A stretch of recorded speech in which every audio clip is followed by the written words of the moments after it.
Hello everyone, welcome back to the channel. और आज हम स्टार्ट करने वाले हैं चैप्टर नंबर 2, जिसका नाम है प्रोबेबिलिटी। और ये हमारी यूनिट 2 का चैप्टर नंबर 2 है। ठीक है, तो इससे पहले हम चैप्टर नंबर 1 कर चुके हैं, उसमें हमने रेग्रेशन देखा था और उससे रिलेटेड क्वेश्चन ही मैंने आपको करवाए थे और मैंने ये भी बताया था कि उसमें से आता क्या है। और इससे पहले यूनिट 1 में भी हमने क्या है, रेंज, मोड, मीन, मीडियन, ये सारी चीज़ें देख ली थी, तो उससे रिलेटेड ही क्वेश्चन आते हैं, ज़्यादा थियोरेटिकल पोर्सन नहीं आता है। सेम आपका ऐसे रेग्रेशन में भी क्या है, थियोरेटिकल पोर्सन में से काफ़ी जो है माइनर सी छोटी मोटी चीज़ें पूछी जाती है, एक आध क्वेश्चन बस पूछ लिया जाता है। ठीक है, और ऐसे ही आज हम देखने वाले हैं प्रोबेबिलिटी। चैप्टर नंबर 2 है ये हमारा यूनिट 2 का। इसमें क्या है, ये जो प्रोबेबिलिटी है ना, इसमें लंबी चौड़ी कैलकुलेशन नहीं है। इसमें आपको बहुत ज़्यादा मतलब फॉर्मूले पुट करके या फिर बहुत लंबे चौड़े 2-2 पेज की कैलकुलेशन नहीं करनी है, जैसे हमने प्रीवियस चैप्टर्स में की थी। जैसे कि हमने mean, mode, median, standard deviation, ठीक है, तो इन सब में क्या है, लंबी चौड़ी कैलकुलेशन थी। जैसे रेग्रेशन हो गया, उसमें भी क्या है, जो कैलकुलेशन थी वो काफ़ी एक एक पेज की, 1.5 पेज की रहती है। लेकिन जो प्रोबेबिलिटी है ना, ये दिमाग का चैप्टर है। इसमें जो लैंग्वेज थ्योरी है, जो क्वेश्चन पूछे जाते हैं, अगर आप उसे समझ गए तो आप उसे मुश्किल से 10 सेकंड में कर दोगे। अगर आप नहीं समझे तो आपका 1 घंटे में भी नहीं कर पाओगे। तो प्रोबेबिलिटी में क्या है, आपका प्रेजेंस ऑफ माइंड यहीं पे होना चाहिए। ऐसा नहीं है कि आप कुछ और सोच रहे हो और वीडियो देख रहे हो, या फिर आप कुछ और सोचते हुए जो क्वेश्चन कर रहे हो, तो ऐसे नहीं हो पाएगा। इसमें जो लैंग्वेज दी है, जो इसके बारे में बताया गया है, प्रोबेबिलिटी होती क्या है, उस चीज़ को बस जो छोटा सा जो कॉन्सेप्ट है ना, उसे आप अच्छे से समझ लेना। हर क्वेश्चन, कोई भी क्वेश्चन अगर आ गया प्रोबेबिलिटी से, तो आप आसानी से कर दोगे, इस बात की गारंटी मैं देता हूँ। तो चलिए स्टार्ट करते हैं, समझते हैं कि प्रोबेबिलिटी होती क्या है। बहुत ही आसान चैप्टर है, हल्की फुल्की कैलकुलेशन है, ज़्यादा आपको दिमाग लगाने की जरूरत नहीं है। बस क्वेश्चन को समझो, आंसर निकल आएगा। चलिए, तो प्रोबेबिलिटी होती क्या है। तो प्रोबेबिलिटी को आप एक और वर्ड से जो समझ सकते हैं, जैसे चांसेज। ठीक है, जैसे हमने 9th 10th या 11th 12th में जब हमने प्रोबेबिलिटी को पढ़ा था, तो वहाँ पे क्या रहता था कि मैं आपसे पूछता हूँ कि आप एक सिक्के को उछालो, अब सिक्के में से हेड या टेल आने के कितने चांसेज हैं। अगर आप 2 बार सिक्के को उछालोगे तो उसमें से कितने चांस हैं, यानी कि आपके क्या चांसेज है कि उसमें से हेड आएगा या फिर आपका कितनी बार टेल आएगा। ठीक है, तो इसके चांसेज क्या हैं। ठीक है, अगर आप पासा को, यानी जो डाइस होता है, जब आप उसे फेंकते हो तो उसमें क्या है, 6 नंबर्स रहते हैं, 1 2 3 4 5 6। तो कितने % चांस है कि आप 5 बार फेंकोगे तो 6 कितनी बार आएंगे, 3 कितनी बार आएंगे, तो कितने चांसेज रहते हैं। तो ये जो चांसेज वर्ड है ना, इसी को हम जो है यहाँ पे आके रिप्लेस कर देते हैं एक वर्ड से, जिसका नाम है प्रोबेबिलिटी। तो हम ये नहीं बोलेंगे कि हम सिक्के को उछालेंगे तो हेड कितनी बार आएगा, क्या चांसेज है हेड आने के। हम क्या बोलेंगे कि अगर सिक्के को उछालेंगे तो हेड आने की प्रोबेबिलिटी क्या है, या फिर टेल आने की प्रोबेबिलिटी क्या है। ठीक है, तो ये जो चांसेज वर्ड है ना, इसको हमने रिप्लेस कर दिया है प्रोबेबिलिटी से। तो आप समझते हैं कि प्रोबेबिलिटी होती क्या है। तो प्रोबेबिलिटी डिनोट करता है कि possibility of outcomes of any random event. जब भी हम जैसे इवेंट की हम बात करें, जैसे हम सिक्के को उछालते हैं, तो उसमें से हेड आने का या टेल आने के जो भी पॉसिबिलिटी रहती है, यानी जो भी आउटकम रहते हैं, ठीक, तो उसी को हम जो है प्रोबेबिलिटी बोलते हैं। तो ये सिंपल सी चीज़ है, बस आप एग्जांपल से समझो, डेफिनेशन बस इतनी सी आप याद कर लो कि probability P denotes the possibility of outcomes of any random event. ये होगी डेफिनेशन। इसका मतलब क्या हो गया कि जब भी हम कोई भी इवेंट करते हैं, सिक्का उछालते हैं, पासा फेंकते हैं, तो उसमें से क्या चांसेस रहते हैं किसी पर्टिकुलर एक पॉसिबिलिटी के या एक आउटकम के। ठीक है, तो ये जो चांसेज है ना, तो इसी को हम प्रोबेबिलिटी बोलते हैं। और इसके अलावा क्या है, छोटी छोटी बातें और लिखी हैं, जो क्या है इतनी ज़्यादा इंपॉर्टेंट नहीं है, लेकिन थ्योरी के हिसाब से मैंने लिख दी है। अगर पूछा जाता है 2 नंबर में तो आप जो लिख सकते हो। अब मेन इसका फॉर्मूला होता है, फॉर्मूला इसका होता है P = m/n। ठीक है, P का मतलब होता है हमारा प्रोबेबिलिटी, सिंपल सी चीज़ है। और प्रोबेबिलिटी में m क्या होता है और n क्या होता है, तो ये होता है फेवरेबल आउटकम, जिसे हम m से डिनोट कर रहे हैं, और ये हमारा होता है टोटल आउटकम। ठीक है, जिसे हम n से डिनोट कर रहे हैं। तो दोनों चीज़ें, बस इतना सा प्रोबेबिलिटी का फॉर्मूला है। इसमें और भी बहुत सारी चीज़ें होती हैं, लेकिन हमें क्या है, ज़्यादा चीज़ें नहीं पढ़नी है, क्योंकि प्रोबेबिलिटी क्या है, एक बहुत लेंथी चैप्टर है। इसमें बहुत सारी चीज़ें होती हैं, इवेंट्स होते हैं, है ना, और अलग अलग जो सिचुएशंस होती हैं, जिसके हिसाब से जो प्रोबेबिलिटी है वो अलग अलग तरीके से निकलती है। लेकिन हमें सारा कुछ नहीं पढ़ना है, ज़रूरत ही नहीं है हमें क्या ज़रूरत है बहुत ज़्यादा डिटेल में पढ़ने की। ठीक है, तो ऐसा हमें नहीं करना है। प्रोबेबिलिटी होती क्या है, इससे क्या है, 2 नंबर का मैक्सिमम क्वेश्चन पूछा जा सकता है। बाकी जो प्रोबेबिलिटी का डिस्ट्रीब्यूशन रहता है, उससे जो है 5 या 7 नंबर का एक क्वेश्चन आ सकता है। तो उसकी तैयारी हम जो है अगले वीडियो में करेंगे। तो फिलहाल आपने प्रोबेबिलिटी का इंट्रोडक्शन देख लिया, इसका फॉर्मूला देख लो कि प्रोबेबिलिटी होती क्या है, फेवरेबल आउटकम्स अपन टोटल आउटकम। ठीक है, तो इसके बारे में डिस्कस करेंगे अभी कि ये फेवरेबल आउटकम क्या होता है, टोटल आउटकम क्या होता है। तो जैसे मैं आपको अभी बता देता हूँ, तुरंत बात की बात बाद में करेंगे। ठीक है, लेकिन अभी बताते हैं कि फेवरेबल आउटकम क्या होता है, टोटल आउटकम क्या होता है। तो जैसे मैं आपसे बोलूँ कि एक सिक्का है, ठीक है, एक सिक्के को मैंने ऊपर उछाला, तो एक सिक्के को उछालने के बाद आपकी जो पॉसिबिलिटी है वो क्या क्या है, यानी पॉसिबिलिटी कितनी है उसमें। तो एक सिक्के को उछालने पे पॉसिबिलिटी क्या हो सकती है, या तो हेड होगी या टेल होगी, यानी पॉसिबिलिटी केवल दो ही है। सिक्के को एक बार उछालेंगे तो या तो हेड आएगा या टेल आएगा, ठीक है। तो यहाँ पे जो टोटल आउटकम है वो क्या हो गए, टोटल आउटकम का मतलब हो गया कि सिक्के को उछाला तो कितनी पॉसिबिलिटी है, मतलब हेड या टेल, यानी हमारी दो पॉसिबिलिटी है, ठीक है। सिक्का उछालेंगे तो दोनों में से एक ही पड़ेगा, तो दो पॉसिबिलिटी होगी हमारी, तो इसे हम बोलते हैं टोटल आउटकम। यहाँ पे जो फेवरेबल आउटकम है इसका मतलब होता है कि जब हम एक बार सिक्के को उछालेंगे और फिर मैं आपसे पूछूं हेड आएगा, इसके कितने % चांसेज हैं, यानी प्रोबेबिलिटी क्या है हेड आने की, ठीक है। तो इसे हम बोलेंगे फेवरेबल आउटकम, क्योंकि इसमें एक चीज पूछी जा रही है कि हेड आने की प्रोबेबिलिटी क्या है या फिर टेल आने की प्रोबेबिलिटी क्या है। तो इसे हम बोलते हैं फेवरेबल आउटकम, जिसमें हम क्वेश्चन पूछ रहे हैं कि क्या आएगा, ठीक है, यानी क्या प्रोबेबिलिटी है। तो ये हो गया हमारी फेवरेबल आउटकम। और टोटल आउटकम, हम कोई भी काम कर रहे हैं, जैसे डाइस फेंक रहे हैं, अब डाइस में जो पॉसिबिलिटी कितनी हो सकती है, डाइस में टोटल 6 नंबर होते हैं, तो पॉसिबिलिटी भी हमारी 6 होंगी। अब मैं आपसे क्वेश्चन में पूछूं कि 3 आने की प्रोबेबिलिटी क्या है, तो हमारा जो फेवरेबल आउटकम है वो क्या है, 3, ठीक है। तो उसकी क्या है, हम प्रोबेबिलिटी निकालेंगे। तो अभी क्वेश्चन सॉल्व करेंगे तो ये सारी चीज़ें समझ में आ जाएंगी। फिलहाल मैंने आपको बता दिया इतना। अब नेक्स्ट आपको एक और इंपॉर्टेंट चीज़ याद रखनी है, तो आप हर क्वेश्चन को सॉल्व कर दोगे प्रोबेबिलिटी से रिलेटेड। ईपीपी, ईपीपी का क्या मतलब होता है, ईपीपी, ई का मतलब होता है एक्सपेरिमेंट। जब भी आप क्वेश्चन को देखो तो क्वेश्चन में वो कुछ भी पूछ रहा हो, जैसे उसने पूछा कि एक डिब्बे में क्या है 10 एस्पिरिन डली हैं और 4 पैरासीटामोल डली हैं, ठीक है। अगर उसमें से हम एक टैबलेट रैंडम कोई निकालते हैं तो पैरासीटामोल आने की प्रोबेबिलिटी क्या है, अगर उसने क्वेश्चन में ये पूछा।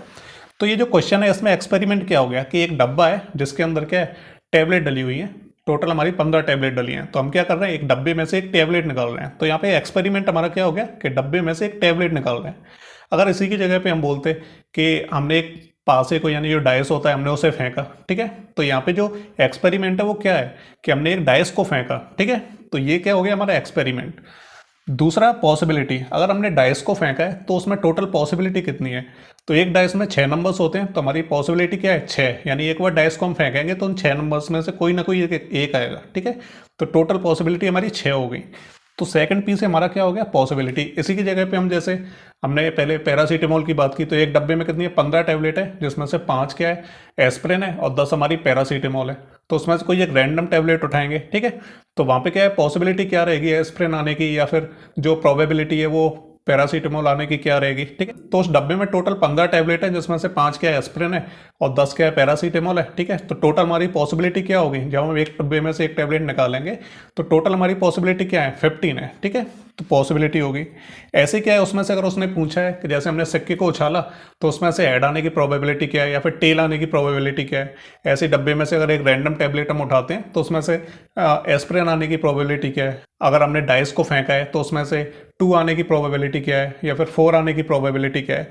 तो ये क्या होगी हमारी, ये हमारी प्रोबेबिलिटी होगी, जैसे हमें फाइंड आउट करना है। तो एक क्वेश्चन में आपको 3 चीज़ें हमेशा याद रखनी है कि क्वेश्चन पढ़ते ही आपको ये पता चलना चाहिए कि वो कर क्या रहा है, वहाँ पे एक्सपेरिमेंट क्या हो रहा है, डाइस फेंक रहा है, सिक्के उछाल रहा है या फिर कार्ड निकाल रहा है, ठीक है, या फिर क्या है कोई भी मतलब डेटा दिया हुआ है, तो उसमें आपको पता होना चाहिए कि एक्सपेरिमेंट क्या हो रहा है। सेकंड, कि जो भी एक्सपेरिमेंट हो रहा है, डाइस फेंका जा रहा है तो उसमें 6 पॉसिबिलिटी होती हैं, अगर सिक्का उछाला जा रहा है तो उसमें 2 पॉसिबिलिटी होती हैं, ठीक है। कोई भी काम हो रहा है, अगर डब्बे में से टैबलेट निकाली जा रही है तो उसमें टोटल कितनी टैबलेट है, तो वो हमारी क्या है पॉसिबिलिटीज हैं, टोटल पॉसिबिलिटीज, ठीक है। और नेक्स्ट उसमें कि उसमें पूछ क्या रहा है वो, ठीक है, कि ऐड आने की क्या प्रोबेबिलिटी है, 6 आने की क्या प्रोबेबिलिटी अगर डाइस को फेंकते हैं, या फिर क्या है एस्पिरिन आने की या पैरासीटामोल आने की क्या प्रोबेबिलिटी है। तो ये 3 चीज़ें आपके माइंड में होनी चाहिए क्वेश्चन को देखते ही। तो ये होता है हमारा ईपीपी, इसलिए आप इस चीज़ को याद रखना। ये क्या माइंड में रखने वाली चीज़ नहीं है, एग्जाम में लिख के मत आ जाना इसे, ठीक है। तो ये हो गया। तो ऐसे ही बस यहाँ पे छोटी मोटी चीज़ें दी हुई हैं, इनको आप देख लेना। अब चलते हैं सीधे क्वेश्चन की तरफ, जो कि बहुत ज़्यादा इंपॉर्टेंट चीज़ है। चलिए अब कुछ क्वेश्चन सॉल्व कर लेते हैं, इससे क्या है आपका जो पूरा ये टॉपिक है ना, ये प्रोबेबिलिटी वाला, वो बिल्कुल क्लियर हो जाएगा। तो सबसे पहले इसका सॉल्यूशन करेंगे। तो क्वेश्चन में वो पूछ रहा है find the probability of getting a head in tossing of a coin, ठीक है। क्वेश्चन में उसने क्या पूछा कि एक कॉइन को उछाला गया है तो उसमें से हेड आने की प्रोबेबिलिटी क्या है। एक बार सिक्के को उछाला तो उसमें हेड आएगा, इस बात की कितनी प्रोबेबिलिटी है। बहुत ही आसान सा क्वेश्चन है। अब इसमें ईपीपी का क्या मतलब हो गया, अब कौन सा काम किया जा रहा है, सिक्का उछाला जा रहा है, तो एक्सपेरिमेंट क्या हो गया हमारा, टॉसिंग अ कॉइन, ठीक है, सिंपल है।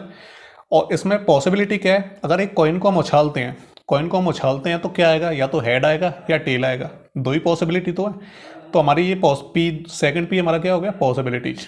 अब वो पूछ क्या रहा है कि हेड इन अ टॉसिन, ठीक है, कि हेड आने की प्रोबेबिलिटी क्या है। तो बस सिंपल आपको क्या करना है, यहाँ पे आपको जो है फॉर्मूला पुट कर देना है। अब फॉर्मूला कौन सा पुट करना है आपको, P equal to favourable outcomes upon क्या बोल रहा है, टोटल आउटकम। अब प्रोबेबिलिटी का ये फॉर्मूला लगेगा, लेकिन हमें किसकी प्रोबेबिलिटी निकालनी है, हेड की, ठीक है। तो P के साथ हम क्या कर देंगे, PH, हेड की निकालनी है तो हमें H भी ऐड करना है। फेवरेबल आउटकम, अब हेड आएगा या टेल आएगा, ठीक है। तो अब दोनों में से एक ही चीज़ तो आएगी, मतलब क्या है, जो हमारा फेवरेबल आउटकम है वो एक ही है। अब उसमें हेड पूछ रहा है तो हेड क्या एक ही बार तो आ सकता है, तो अगर हम एक बार सिक्का उछालते हैं तो एक ही बार तो हेड आएगा। तो जो फेवरेबल आउटकम है वो क्या है, हमारा 1 हो जाएगा, हेड पूछ रहा है वो। और टोटल आउटकम कितना होता है हमारा, अगर सिक्के को उछालेंगे तो क्या पॉसिबिलिटी है, 2 ही तो है, या तो हेड आएगा या टेल आएगा। तो टोटल आउटकम क्या है, 2। तो क्या हो गया हमारा आंसर, 1/2। ये हमारा आंसर हो गया। तो ऐड आने की प्रोबेबिलिटी क्या है, 1/2। सिंपल है। एक बात आपको हमेशा याद रखनी है कि जो भी हमारा आंसर आएगा वो क्या है, लेस देन 1 होगा। 1 से ज़्यादा कभी नहीं हो सकता है और 1 भी नहीं होगा, ठीक है, वो हमेशा लेस देन 1 होगा। जब हम कैसे पूरा सॉल्व कर देंगे, या तो वो लेस देन 1 ही है अभी, तो जब हम इसे 2 से डिवाइड कर देंगे 1 को, तब भी क्या है, पॉइंट में जो आंसर आएगा हमारा, ये कभी ज़्यादा नहीं होना चाहिए आपका 1 से हमेशा लेस देन ही रहेगा। अगर आपको आंसर चेक करना है तो इस तरीके से कर सकते हो। चलिए सेकंड क्वेश्चन की तरफ बढ़ते हैं एक और। तो अब उसने बोला है कि what is the probability of getting a king in a drawn from a pack of cards, ठीक है, कि जो पैक ऑफ कार्ड्स होता है, जो ताश के पत्ते होते हैं, तो उसमें से हम एक कार्ड को खींचते हैं तो किंग आने की पॉसिबिलिटी क्या है, ठीक है, यानी प्रोबेबिलिटी क्या है, ठीक है। तो ये चीज़ आपको बतानी है। अब सिंपल आपको क्या करना है, यहाँ पे पहले तो आपको सॉल्यूशन लिख देना है, सिंपल। अब आपको क्या करना है, एक कार्ड यानी एक जो ताश का जो पूरी एक गड्डी होती है, जहाँ तक मेरा मानना है उसके अंदर 52 कार्ड्स रहते हैं, ठीक है, और उसके अंदर 4 किंग्स रहते हैं। 52 कार्ड्स रहते हैं और इसमें 4 किंग रहते हैं। तो अगर हम क्या करें, 52 कार्ड्स में से एक पत्ते को खींचते हैं तो उसमें से किंग आने की प्रोबेबिलिटी क्या है, वो ये बोल रहा है। तो सिंपल आपको क्या करना है, प्रोबेबिलिटी का फॉर्मूला लगा देना है, कुछ भी नहीं है इसमें, ठीक है। और किंग आने की वो प्रोबेबिलिटी पूछ रहा है तो के लगा देते हैं यहाँ पे, इक्वल्स टू। अब देखो 4 किंग होते हैं, ठीक है, तो जो हमारी फेवरेबल आउटकम है वो क्या है, 4 रहेगी हमारी, ठीक है, क्योंकि किंग 4 होते हैं। और टोटल हमारे कार्ड्स कितने हैं, 52 हैं, तो हमारे टोटल आउटकम्स क्या हो गए, 52। बस सिंपल है, 4/52। आप चाहो तो ऐसे डिवाइड कर दो, ठीक है, तो आपका जो आंसर है वो पॉइंट में आ जाएगा। बिल्कुल सिंपल है। तो अगर 52 कार्ड्स में से अगर एक कार्ड को निकाला जाता है, ठीक, तो उसमें से किंग आने की जो प्रोबेबिलिटी है वो कितनी है, 4/52, ठीक है। आप ऐसे कार्ड पीट के जो आप ऐसे पॉइंट में भी ला सकते हो, हमेशा लेस देन 1 रहेगा, ठीक है, ये चीज़ आपको ध्यान रखनी है। अब थर्ड एग्जांपल में उसने बोला है, from a bag containing 5 aspirin and 10 paracetamol, what is the probability of drawing first aspirin और सेकंड पैरासीटामोल, ठीक है।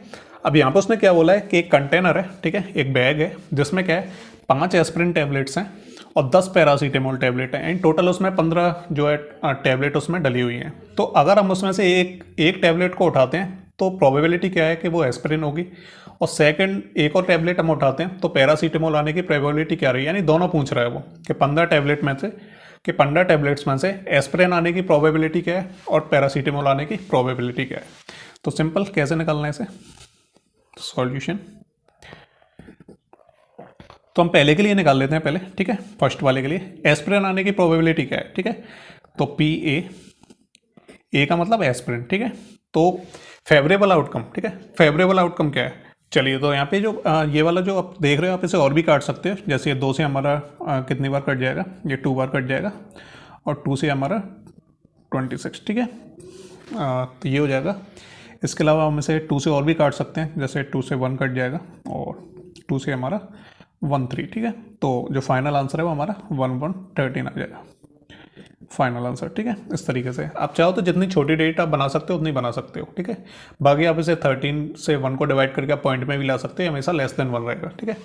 अब ये जो नेक्स्ट क्वेश्चन है इसमें आपको क्या करना है कि सबसे पहले आपको ये देखना है टोटल पॉसिबिलिटी कितनी है हमारी इसमें। तो 5 हमारी एस्पिरिन है, 10 पैरासीटामोल है, ठीक है, तो 5 हमारी एस्पिरिन होगी प्लस 10 हमारी पैरासीटामोल होगी। टोटल पॉसिबिलिटी कितनी होगी हमारी, 15 टैबलेट्स।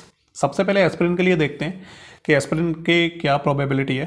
तो क्या करेंगे हम, सबसे पहले टोटल हमारा यानी फेवरेबल आउटकम कितने हैं, 5, ठीक है। यानी एस्पिरिन हमारी 5 है, तो 5 बार चांस है कि हमारे जो है, तो 5 बार चांस है कि हमारी एस्पिरिन आ सकती है अगर हम एक रैंडम टैबलेट उठाते हैं। तो जो हमारी फेवरेबल आउटकम है वो क्या हो गया, 5। और जो हमारी टोटल जो आउटकम है वो कितने हैं, 15। यानी 15 में से 5 हमारे एस्पिरिन है, तो टोटल हमारे 15 कितने हो गए, टोटल आउटकम हो गए। और 5 हमारे क्या है, फेवरेबल आउटकम हो गए। तो क्या हो जाएगा हमारा 1/3। तो ये हमारी प्रोबेबिलिटी होगी किसके लिए, एस्पिरिन के लिए, ठीक है। अब सेकंड आपको ऐसे ही सेम आपको पैरासीटामोल के लिए करना है, P फॉर पैरासीटामोल। टोटल हमारी पैरासीटामोल कितनी थी, 10 है, ठीक है। तो जो हमारे फेवरेबल आउटकम है वो कितने हैं, 10, यानी 10 चांसेज हैं पैरासीटामोल आने के 15 में से, ठीक है। और टोटल हमारे आउटकम कितने हैं, 15। तो क्या हो गया हमारा 10/15, ठीक है। तो कितने से कट जाएगा, ये हमारा 5 से 2 टाइम, और ये हमारा 5 से 3 टाइम, सॉरी 5 से 2 टाइम और 5 से 3 टाइम, तो 2/3। बस बिल्कुल सिंपल है, आपको कुछ नहीं करना है, बस आपको क्या देखना है कि आपको टोटल आउटकम पता होना चाहिए, ठीक है। टोटल आउटकम आपको पता होंगे। इसके बाद आपसे पूछ क्या रहा है, वो एस्पिरिन के लिए पूछ रहा है, पैरासीटामोल के लिए पूछ रहा है, हेड या टेल है या फिर डाइस में कोई नंबर पूछ रहा है, ठीक है। तो बस वो आपको क्या है, ऊपर लगाना है, और बाकी टोटल आपको आउटकम यानी टोटल पॉसिबिलिटी कितनी है वो आपको अपॉन में लगानी है, ठीक है। और सिंपल आपको डिवाइड करके एक छोटी जो है डिजिट बना देनी है। तो ये हो गया हमारा, सिंपल है। तो ये हमारे 3 क्वेश्चन हो गए। अब तीनों आपको, आई होप आपको अभी समझ में आ रहे होंगे, कोई दिक्कत नहीं है, बिल्कुल आसान क्वेश्चन हैं। एग्जाम्पल नंबर 4 देखते हैं। एक जार के अंदर क्या है, 5 एस्पिरिन डली हुई हैं और 4 पैरासीटामोल हैं। अब उसमें से एक रैंडम टैबलेट को हम उठाते हैं, तो क्या प्रोबेबिलिटी है पैरासीटामोल आने की, क्या प्रोबेबिलिटी है, ठीक है। तो ये वैसा ही क्वेश्चन है जैसे अभी हमने पहले किया था। तो सिंपल आपको क्या करना है, सॉल्यूशन, ठीक है। तो वो क्या पूछ रहा है, पैरासीटामोल आने की प्रोबेबिलिटी पूछ रहा है, तो पैरासीटामोल की। अब इसमें क्या है, कितनी टैबलेट है, 5 हमारी एस्पिरिन है और 4 पैरासीटामोल, यानी टोटल कितनी टैबलेट्स हैं, 5 + 9, ओ सॉरी 5 + 4 कितनी हो गई, 9 हो गई, ठीक है। यानी टोटल हमारी पॉसिबिलिटी चाहिए, यानी टोटल आउटकम है, ये आपको ध्यान रखना है। फॉर्मूला क्या बोल रहा है, फेवरेबल आउटकम अपन टोटल आउटकम, ठीक है। तो फेवरेबल आउटकम का क्या मतलब है कि ये पूछ रहा है कि पैरासीटामोल आने की क्या प्रोबेबिलिटी, और पैरासीटामोल टैबलेट कितनी है, टोटल टैबलेट में 4 है, ठीक है। तो हमारा फेवरेबल आउटकम है वो क्या होगा, 4 हो जाएगा, 4 पैरासीटामोल है, और टोटल आउटकम कितना है हमारा 9, यानी टोटल 9 टैबलेट्स हैं, ठीक है। तो ये हमारा क्या हो गया 4/9, ठीक है। तो 4/9 को और हम डिवाइड नहीं कर सकते, तो ये हमारा 4/9 ही रहेगा, ठीक है। तो ये हमारी प्रोबेबिलिटी है पैरासीटामोल आने की, सिंपल। नेक्स्ट क्वेश्चन हम देखते हैं। इसमें ये बोल रहा है कि in a lottery there are 10 prizes and 9 blanks, if a person hold 1 ticket what are the chances of getting prize और नॉट गेटिंग प्राइज।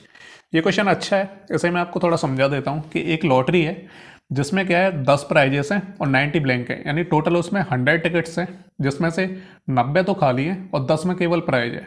तो अगर कोई इंसान अगर एक उसमें से टिकट लेता है टोटल 100 टिकट में से, तो उसे प्राइज मिलने की क्या प्रोबेबिलिटी है और प्राइज ना मिलने की क्या प्रोबेबिलिटी है, ठीक है। तो ये चीज़ आपको बतानी है यहाँ पे। सबसे पहले हम बात करते हैं गेटिंग प्राइज की, तो सॉल्व करते हैं इसे।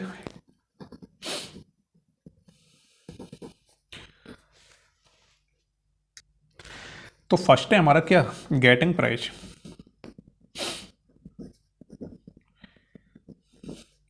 गेटिंग प्राइज, ठीक है। तो प्राइज आने की प्रोबेबिलिटी क्या है, तो टोटल हमारे कितने आउटकम है पहले ये देख लो आप, आपके टोटल जो आउटकम्स है वो है कितने। तो 10 तो प्राइजेस हैं और 90 ब्लैंक है, तो 10 + 90 कितना हो गया 100। ये हमारा क्या है टोटल आउटकम्स, ठीक है। अब वो पूछ रहा है कि प्राइज आने की प्रोबेबिलिटी क्या है। तो प्राइज है कितने, वैसे 10 टिकट है जो प्राइज की हैं, ठीक है। तो 10 केवल हमारी प्रोबेबिलिटी है, तो इसे हम कैसे लिखेंगे, ठीक है। तो ये हो जाएगा हमारा क्या, getting prize probability equal to क्या हो जाएगा हमारा, फेवरेबल आउटकम कितने हैं 10, ठीक है। यानी 10 में ही तो प्राइज है, तो हमारा फेवरेबल आउटकम क्या हो गया 10 अपॉन टोटल आउटकम कितने हैं हमारे 100, यानी 100 टिकट्स हैं, ठीक है। तो 100, तो 10/100 कितना हो गया 0, 0, 1/10। ये हमारी क्या है, प्राइज मिलने की प्रोबेबिलिटी है। और प्राइज ना मिलने की प्रोबेबिलिटी क्या है, सेकंड को कहते हैं नॉट गेटिंग प्राइज। ये बहुत ही आसान है, आपके समझ में आ रहा होगा आई होप, ठीक है। तो नॉट गेटिंग प्राइज, ठीक है। तो उस केस में क्या होगा, तो फेवरेबल आउटकम कितने हो जाएंगे इसमें, फेवरेबल आउटकम कितने हैं 90 ब्लैंक है, ठीक है। तो 90 हमारा क्या है फेवरेबल आउटकम हो गया, और टोटल आउटकम कितना है 100, तो ये हमारा 100 हो गया। 0 से 0 गया 9/10, ये हो गया नॉट गेटिंग प्राइज, ठीक है। तो प्राइज मिलने की जो प्रोबेबिलिटी है वो 1/10 है, और प्राइज ना मिलने की 9/10, ठीक है। तो ये हो गया हमारा क्वेश्चन का आंसर। सिंपल है बिल्कुल, फॉर्मूला आपको याद रखना है, वही अपना फेवरेबल आउटकम अपन टोटल आउटकम। बाकी आपको क्या है, सबसे पहले टोटल आउटकम आपको कैलकुलेट कर लेने, जो भी उसमें चीज़ें दी हुई हैं तो उनको ऐड करके टोटल आउटकम आ जाएगा। फिर वो क्वेश्चन में पूछ क्या रहा है गेटिंग प्राइस, तो प्राइस की टिकट कितने हैं, केवल 10 ही है, तो वो हमारा फेवरेबल आउटकम हो गया। नॉट गेटिंग प्राइस के क्या है 90 ब्लैंक है, तो वो हमारा फेवरेबल आउटकम हो गया, और टोटल आउटकम से उसे क्या है डिवाइड कर देना है, तो ये आ जाएगा हमारा सिंपल आंसर। तो ये क्या हमने 4-5 एग्जाम्पल देख लिए। तो अगर प्रोबेबिलिटी से पूछा जाता है, जैसे क्या है अभी तो इसमें डिस्ट्रीब्यूशन वाला पोर्शन हो रहा है, तो उसमें से भी क्या क्वेश्चन बन जाते हैं हमारे, उसमें से बड़े क्वेश्चन आ जाते हैं। अगर मैं सॉलिड क्वेश्चन की बात करूं तो जैसे प्रोबेबिलिटी का बेसिक आपसे डेफिनेशन पूछ सकता है, या ज़्यादा से ज़्यादा इस तरह का एक छोटा मोटा क्वेश्चन पूछ सकता है आपसे, ठीक है, बस इतना ही पूछेगा, इससे ज़्यादा नहीं पूछ सकता।